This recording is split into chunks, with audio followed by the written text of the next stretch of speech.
afinador aqui é uma benção, que ele é bem prático, né? Não tem. Antigamente não existia afinador assim, aí a gente ia tocar em algum lugar, eu e a Paty, aí eu afinava tudo pelo teclado. Aí a Paty já sabia de cor, né? Mi, si, sol, ré, lá, mi, né? Ela fazia as notinhas no teclado e eu afinava as cordas meu por um. Mas agora não precisa mais, né? Amém, queridos. Estamos numa conversa profunda aí, né? Conversa profunda. E é importante, né? Importante a gente conversar sobre esses assuntos, né? Eu estava conversando antes da Anne chegar, né, Anne? Sobre a responsabilidade que é estar à frente da obra de Deus, né? Principalmente quem ocupa o altar, né? O altar, ele é um lugar, eu aprendi uma vez com a missionária, né, aqui de Santa Catarina, que o altar é um lugar para pessoas que já estão completamente mortas, né, crucificadas com Cristo, né. Na antiga aliança, né, o animalzinho ele era levado morto para o altar, né, para ser queimado como uma oferta, como incenso suave a Deus, né. E hoje tem muita gente viva no altar. E como que eu sei que a pessoa está viva? Quando acontecem situações como essa que a gente estava comentando, né? Quando as pessoas que ocupam o altar, elas murmuram, estão sempre reclamando da vida, expressando descontentamento, se envolvendo com fofocas, grupos, facções, né, praticando as obras da carne, isso mostra que a carne está viva, né? Ela não foi morta ainda. O apóstolo Paulo dizia, né, eu já estou crucificado com Cristo. Não vivo mais eu, mas Cristo vive em mim. O que significa isso? Significa que Paulo, o eu do Paulo, o ego do Paulo, a carne do Paulo, estava morta, estava totalmente subjugada ao senhorio de Cristo. Então Paulo, ele era um cara que não tinha mais vontade própria. A vontade dele era fazer a vontade do Pai. Ele era alguém que ele estava totalmente crucificado, né? Embora que na Bíblia, né, a Bíblia diz, né, rogo-vos, pois, que apresentei as vossas vidas como sacrifício vivo, né? Aí já é um outro lado, né? Sacrifício vivo no sentido de que eu estou vivo. O Cristo está vivo, então ele vai se oferecer agora como uma oferta para servir a Deus, para servir o reino. Agora, embora eu, Cristo, esteja vivo, né?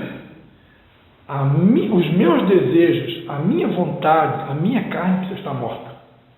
Morta para as coisas desse mundo, morta para os prazeres desse mundo, morta para os desejos da terra, morta para a concupiscência da carne, para a soberba da vida, para a concupiscência dos olhos. Para isso a minha carne tem que estar completamente morta, né? Eu estou vivo, mas a minha carne, meus desejos, a minha vontade está totalmente rendida. É isso que Paulo estava querendo dizer quando disse, eu estou crucificado com Cristo. Paulo era alguém que não tinha mais vontade própria, né? Eu gosto muito de uma passagem, até eu acredito que a gente estudou essa passagem na escola de líderes, que para mim é um dos textos mais, como é que eu vou dizer assim, precisos do que representa a vontade de Deus para a igreja dele, né? Atos dos Apóstolos, capítulo 20, versículo de número 24, né? Nossa palavra de abertura. Atos dos Apóstolos, capítulo 20, versículo 24. O próprio apóstolo Paulo, escrevendo para a igreja de Éfeso, né? Ele disse assim, ó, mas em nada tenho a minha vida por preciosa, contanto que cumpra com alegria a minha carreira e o ministério que recebi do Senhor Jesus para dar testemunho do Evangelho da graça de Deus. Vocês devem já ter conhecido esse texto, né? Eu acho isso aqui tremendo. Olha o que ele está dizendo aqui, ó, em nada tenho a minha vida por preciosa. Paulo, a vida dele, ele não tinha em nada por preciosa. Por quê? Porque ele era alguém que estava totalmente morto para esse mundo, né? Quem que escreveu aos Colossenses, né? Também foi Paulo. Escrevendo aos Colossenses, no capítulo 3, do versículo 1, ele vai dizer: portanto, irmãos amados, se vocês já ressuscitaram com Cristo, né? Assim como Cristo ressuscitou, vocês também ressuscitaram com Ele, pensai nas coisas do alto, e não nas coisas dessa terra, né? Façam morrer, né, todos os desejos terrenos, a vil concupiscência, a avareza, que é a idolatria, né? Todos, vamos ler aqui, né? Colossenses, capítulo 3, né? Portanto, se foste ressuscitado com Cristo, buscai as coisas que são de cima, onde Cristo está assentado à destra de Deus. Pensai nas coisas que são de cima, e não nas que são da terra. Pois morrestes, e a vossa vida está oculta com Cristo em Deus, né? Quando Cristo, que é a nossa vida, se manifestar, então também vós vos manifestarei com Ele em glória. Fazei, pois, morrer a vossa natureza terrena, a prostituição, a impureza, a paixão, a vil concupiscência e a avareza, que é idolatria. Por essas coisas vem a ira de Deus sobre os filhos da desobediência. Então aqui, escrevendo aos Colossenses, Paulo está dizendo: olha, se vocês ressuscitaram com Cristo, faça morrer todos os desejos, os apetites terrenos, né? Por quê? Porque tudo aqui é passageiro, tudo vai passar. Deus tem ministrado muito ao meu coração, Deus tem falado, usado profetas. Deus tem um tempo de prosperidade para a igreja dele. Eu acredito nisso, né? E eu tenho visto isso acontecer na vida de vocês, né? Vocês hoje adquiriram o carrinho de vocês, né? Alugaram a casinha de vocês. Oi? Já comprou? Compraram um terreno? Não. Compraram um apartamento? Então, glórias a Deus, né? Um testemunho vivo aí. Vão ter os primeiros filhos, né? Então, isso é prosperidade, né? Isso é prosperidade. Deus está proporcionando para vocês um avanço, né? Um crescimento. E eu creio que ainda tem muito mais. Isso é só o começo, né? Porque se vocês permanecerem, e todos nós, né? E esse aqui eu já estou entrando já na palavra principal, já, né? Se vocês perseverarem até o fim com Jesus, em obediência a Ele, fazendo a vontade dEle, só vai para frente, só prospera.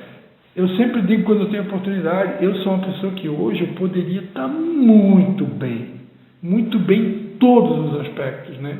Espiritual, emocional, financeiro, familiar, tudo. Isso é a vida com abundância que Jesus prometeu. Mas eu cometi alguns erros, né? Erros que, por conhecimento que eu tenho, eu não poderia ter cometido, né? Mas infelizmente, a gente está numa guerra. Eu preguei aqui semana passada: quem está de pé, cuide para que não caia. Então tu está numa guerra, tu tem que estar o tempo todo vigiando, atento, alerta. E às vezes a gente baixa a guarda, não vigia, acha: se eu cometer esse errinho aqui, isso não vai dar nada. Não vai dar nada? Para quem conhece a palavra, todo pecado vai ter uma consequência, né?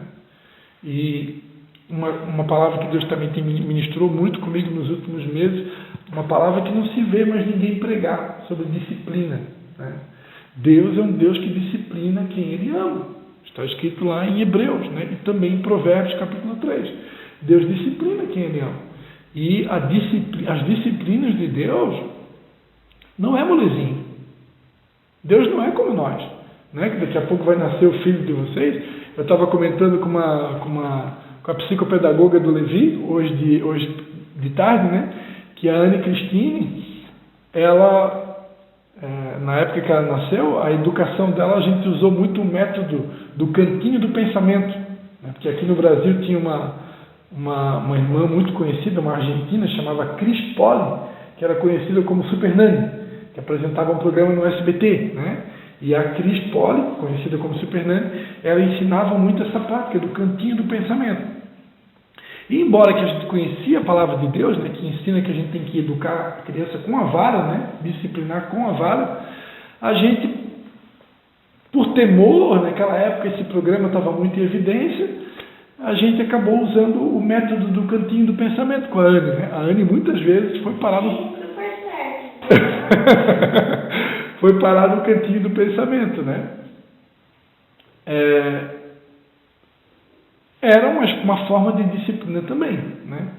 Mas, onde é que eu quero chegar? Nós, como pais, muitas vezes, o filho está merecendo uma disciplina mais dura, uma varada, ou até mesmo você segurar uma bênção, algo que ela gostaria de receber, você retém, né? Porque a criança não está pronta para receber aquilo.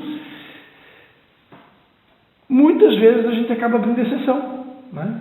A gente não disciplina como deveria disciplinar, não bate quando deveria bater, nem coloca no cantinho do pensamento quando deveria colocar. Por quê? Porque a gente como pais humanos, a gente é frouxo, muitas vezes a gente é mole, né? Mas Deus não tem moleza. Deus não tem pena da gente. Deus, se precisar bater, Ele bate. Deus, se precisar colocar no cantinho do pensamento, Ele coloca. Se precisar segurar uma bênção, Ele segura. Deus não tem dificuldade com sim. Não. Nós, se alguns de nós passamos por traumas de rejeição, enfrentamos muito o sentimento de rejeição, por exemplo, a tendência de uma pessoa que enfrentou muito sentimento de rejeição é que ela vai e começa a dizer sim para todo mundo. Ela não sabe dizer não. Agora, Deus não tem esse problema. Deus não é doente de alma. Até porque Deus não tem alma, Deus é espírito. Então, Deus, quando tem que dizer não, é não. Se teve que disciplinar, Ele disciplina. Né? E Ele corrige, né? A todos quanto amam. Então, amados, Deus, voltando à palavra inicial para não perder o foco, né? Deus espera que nós possamos estar totalmente crucificados com Cristo, né? Crucificados com Cristo, totalmente rendidos, totalmente rendidos à vontade dele, né? É tão interessante que na oração do Pai Nosso a gente ora, né? Seja feita a tua vontade, assim na terra como no céu. Mas na prática, muitas vezes essa oração, ela é uma oração mentirosa. É uma oração feita da boca para fora.